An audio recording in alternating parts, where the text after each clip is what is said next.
Storylines, tons of weapons, difficult puzzles to solve. You know, sometimes you just want a mindless, no-thinking, beat the living hell out of everyone kind of game, and well, Riot Zone fits this design to a T.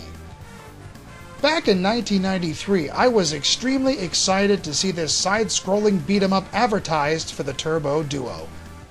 There really weren't many games like it on the system, if any at all, and so it appealed to me immensely. I like a good mindless punch fest once in a while, you know? Did it disappoint? That's what I'm here to reveal to you.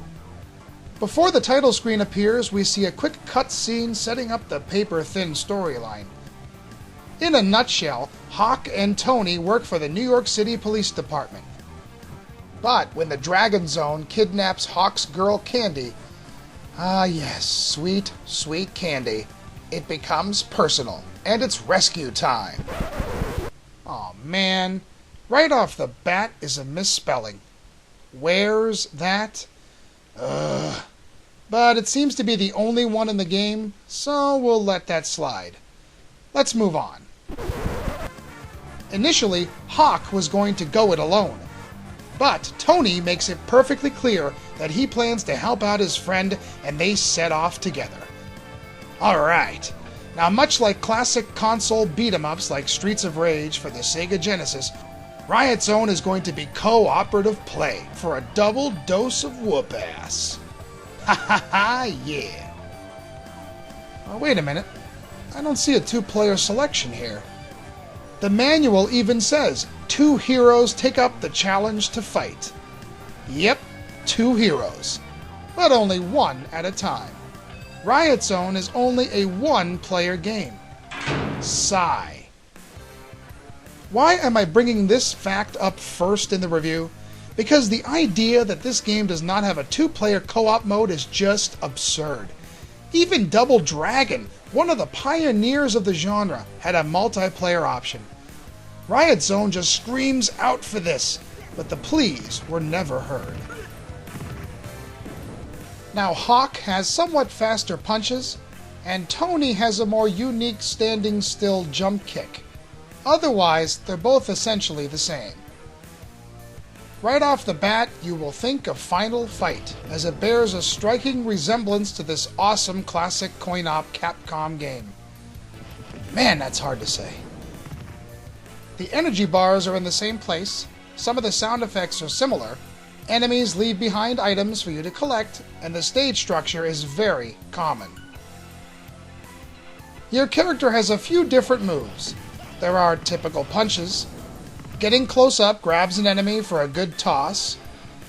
A few combinations can be had, as well as your classic jump kick.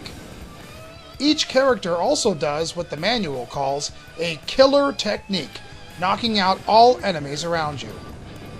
These techniques do reduce your energy though, so save up some life power for a tricky situation. Each character you beat up has a name listed at the top right, I guess to make it more personal. There's Johnny, Jim Bob, Lucky Luke, Bruiser Jr., and Thin Liz, just to name a few. While it's typical for a game like this to reuse and recolor characters, Riot Zone could have used just a few more enemies for variety's sake.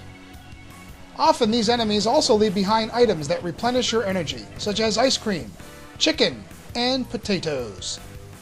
Some items just award points like cold hard cash, fans, and the women leave behind scent. Well, at least our heroes will always smell good. The point value items do serve a purpose though, as free men are rewarded at various score intervals. Some of Riot Zone's graphics look great. The elevator stage has nice dimension, and the bizarre, somewhat always moving wolf room is cool. Other areas and backgrounds look unfinished. It's hard to explain, but they sort of disappoint sometimes.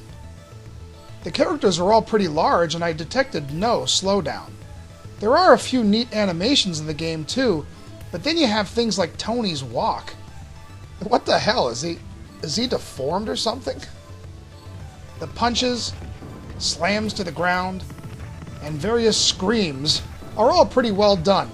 and the sampled sound effects are great. But the music selections in Riot Zone are a little underwhelming, which is pretty rare for a Turbo CD game. Aside from the main theme that rocks out, not many of the tunes are very memorable. That's a shame.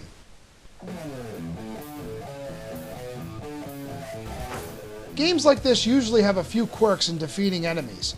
Once you exploit these, a successful playthrough is assured. For example, if you jump kick an enemy just as he or she is about to get up, normally you can knock them right back down. If your energy bar is too low for the killer technique, you can rapidly push, punch, and run together and execute a super fast punch. It won't work forever, but it's fun to screw with nonetheless. On the hard mode, your character loses energy faster, but otherwise the game is essentially the same. There are limited continues, but you will earn enough extra lives along the way to finish it in one pass. While Riot Zone has a stage, end boss structure, there are a lot of different areas. This adds a little variety and keeps the boring factor from creeping in too soon, although to non-fans of this type of genre, repetition will eventually set in. I was not disappointed with Riot Zone back in the day. It was exactly what I was hoping for. A check your brain at the door and get your fists ready to flare action beat 'em up. The problem is that the lack of a two-player co-op mode is just ridiculous. Add to this a variety problem and some stages that go on a little too long, and you have a game that with a little more care could have really stood out on the system, but unfortunately does not. But you know what? I just can't help it. I have a little soft spot for this one. Probably because of my childhood and because there really isn't anything else too much like it on the Turbo. So I'm going to sneak it up a half notch for those of you who are absolutely in love with these kind of games. If you're not, it's only average.